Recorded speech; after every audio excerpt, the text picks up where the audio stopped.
Daily at times and other media outlets. His name is Bradley Blankenship, and he just is joining us now here from Czechoslovakia. Hi, Brad. How are you?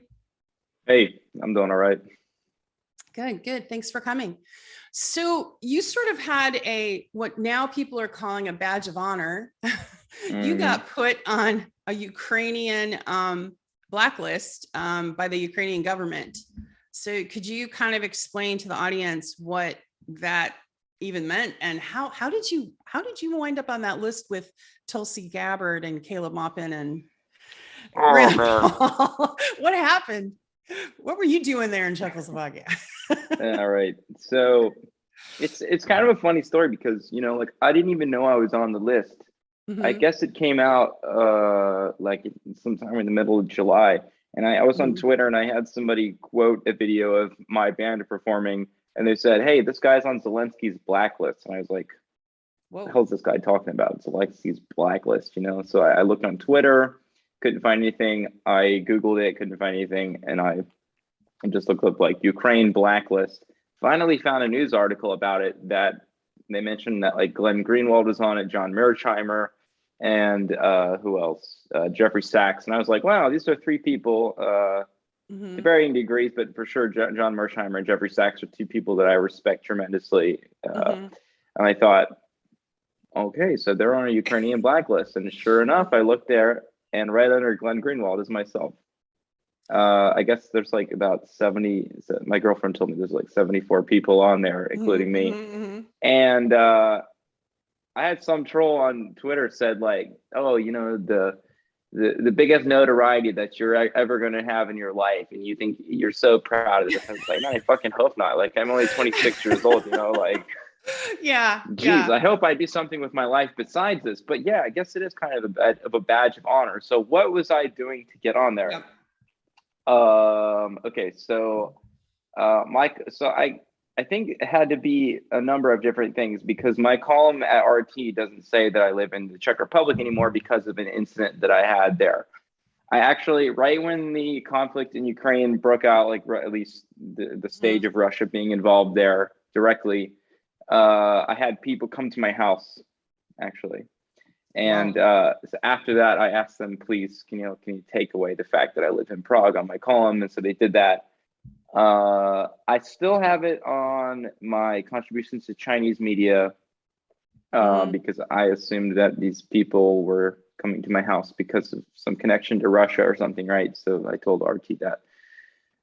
So I think it has to, I wanted to say like, okay, it has to do with my affiliations with RT, but I think it's more than that, because if you look on the list, it says that like next to me, it has a little flag emoji for the USA and for the Czech flag, even though, by the way, I'm not a Czech citizen, I'm just living here. So they have to know that I have some connection to the Czech Republic. So obviously they're reading not only my contributions to RT, but probably somewhere else as well. And then like in terms of the statements that I've made, like what are the views that I hold that are consonant with Russian propaganda? It's like the most basic things, like we should negotiate peace. You know, the sanctions are not working. Like it's, you know, if you just like stick your hand outside, you can tell that the sanctions aren't working. Yeah, right? Like, it's not like you have a big Z on your profile. Yeah, I mean, I'm not one of these people. Yeah. I even said on my column at RT, no less, like funded by the Russian government, said on my column at RT that I believe that Russia's incursion in Ukraine is a violation of international law. So, I mean, like to assume that I'm some kind of hardcore military or supporter of the Russian military is ridiculous. And then the third point they have is that Russia or that Ukraine is a hotspot for terrorism. And I said that because there is very credible news reports of people from near where I live. I was born in Cincinnati, Ohio. There's people in Ohio that are fighting in Ukraine right now who are linked to neo-Nazi groups in the United States who want combat experience to start a civil war in our country. And me pointing that out does, you know, it's not like I'm not making these claims. It's like these are established reports in the media, and you can find them anywhere. For me to say that, yeah, U.S. intelligence were the ones who made that claim. Yeah, right. And the U.S. intelligence also acknowledges that white supremacy is like our leading threat of terrorism in the United States. So I mean, it is a bit ridiculous. And so I tweeted out just kind of trolling, like, yeah, if you want to get on there, just say the truth and don't don't give in to Well, trolls, that's right? that's really scary for you and your family. And as far as Prague goes, that's a beautiful city. My friend actually, she and her husband were there because she's in Shakespeare, and they do. This was a couple years ago though. They do Shakespeare in Prague a lot with some American companies, and I'm kind of a Shakespeare geek. But anyway, that's another story. But yeah, but there's a lot of filming done in Prague because it's just gorgeous. I mean, it's a really beautiful city. So Yeah. I can see why you would love it. Now, going back to who came to your house though, do you know, like, were they just random kind of weird, obsessed people, or were they? I didn't talk to them. I live in Wow. a like my door doesn't have like the little hole that you can see out of. It's a pretty heavy Right. door. And I was kind of afraid because it sounded like there was a lot of people, and I was afraid that as soon as I opened the door, people would just rush me and come in my house. So I just Oh, kept it wow. shut and called the police. And I actually didn't interact with these people. I heard them talking. Right. I don't know what it was all about. I faced, just like in my own personal life over this conflict and my alleged connection to Russia, which is like non-existent in my opinion. It's like just those weird harassment, criticism, like people that I Right. know that I interact with my daily life. Like I made a Facebook, I usually don't address trolls, but when people came to my house, I made a post like, all right, like Yeah. don't come to my fucking house or something, Yeah. like I will fight back. Like, all right, this Yeah. is how it is. Right. And I had people like victim shaming me, like, well, you shouldn't have said things, you shouldn't have done stuff. And I was Oh, just like, all right, wow. guys, he's like, way to Yeah. go, my liberal Democrat friends, like really supporting free speech there, right? Yeah, shit libs suck. I mean, I discovered that. As you know, I was I'd worked for Democrats, and when I came forward, I got a lot of death threats. Same thing. They were saying, yeah, you Yeah, shouldn't have come they forward. they support you up Yeah. until it starts to affect their people. Yeah, for sure. And their narrative. Yeah. Especially in their narrative. Yeah. Like they want that, and right now the narrative is Russia bad, China bad, America good. Like Blah, blah, one thing blah. that I got labeled as a Russian propagandist because there was like one in the first days of this happening, there was people who were like having fires in front of the Russian embassy in Prague, calling in bomb threats and stuff. And I said, that there was like radical pro-NATO people that they had U.S. flags and stuff doing this in front of the embassy. And that same night, there happened to be like a peaceful march for peace in Ukraine. And I knew some people that were there, and they were like, "You're spreading Russian propaganda because I was there, and that's not what happened." I was like, "Dude, that like the embassy is there 24 hours a day, right? Like just because you're there at night and there's nothing going on, that there isn't people there before you, that there is things going on. Like it's ridiculous."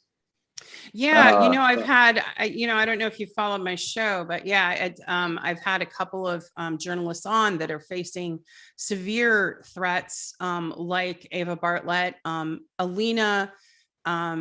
She's there, right? Eva Bartlett's in. Yeah, she's there in Donbass. So is Alina, and they've both been put on the Ukraine military kill list, which, as you know, 2 journalists have been killed and one is missing.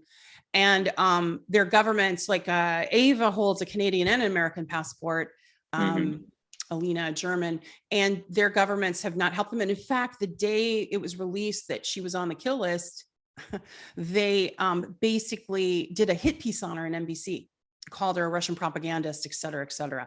It's vile. And, Alina is about your age. You're about my daughter's age. And for me, it brings out the mom in me. I'm like, you guys are young at the beginnings of your career, and you're being blacklisted. And Alina's facing criminal charges in Germany, and they froze her bank account and her father's. So she's facing up to 3 years in prison. No, Alina Lip. No, I said she's my daughter's age. Yeah, you are my daughter's age right now. Okay. So yeah. And that's why it kind of evokes this sort of like, hey, like these are young people at the beginning of their career.